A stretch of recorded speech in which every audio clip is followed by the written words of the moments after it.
Agora, galera, a gente vai para a questão de número 25. O que é um texto? O texto é uma unidade básica linguística dotada de sentido de fatores. Na verdade, quando se fala em fatores, professor, mas são quantos fatores? Meu amigo, pensa em Brasil e Alemanha. Aí tu isso é um tema polêmico. Não, é só didático. Vamos pensar assim, Brasil e Alemanha não foram 7? Então eu tenho 7 fatores. 2 linguísticos e 5 contextuais.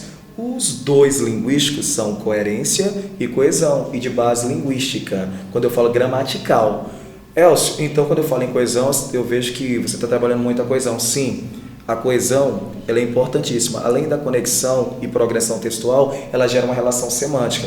Em um texto de caráter argumentativo ou expositivo, você às vezes você tem que ter a tese e você tem que ter a antítese. Quando eu falo em antítese, eu falo numa relação de contraste ou oposição. Automaticamente você pensaria em 2 tipos de orações. As orações subordinadas adverbiais concessivas, com os conectivos como, por exemplo, embora, por mais que, apesar de, que introduziria uma relação de oposição, só que uma oposição mais moderada, que não impediria que a ação transcorresse ou acontecesse. E as orações coordenadas sindéticas adversativas, que já é uma oposição mais drástica, que enfraqueceria o argumento anterior. Então, o que foi que aconteceu nessa questão? Eu tenho um texto para vocês, eu falo sobre coesão, a competência aqui é C6, H18, se eu falo em coesão, eu vou pensar em aspectos gramaticais, se eu falo em um texto de caráter expositivo e ou argumentativo, eu vou pensar em uma tese e em uma antítese, e aí eu vou querer saber sobre essa relação de dependência semântica.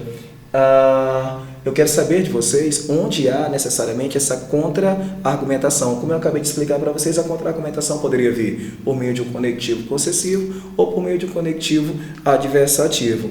Por acaso, nós encontramos no meio do texto aí o mas que é uma conjunção coordenativa adversativa, que necessariamente iria se contrapor ao argumento anterior, o enfraquecendo e dando progressão, logicamente, textual, introduzindo um argumento mais forte do que aquele que foi dito antes. Sendo assim, o operador argumentativo utilizado para estabelecer a relação de oposição é o mas, o que configuraria o gabarito correto, a letra D.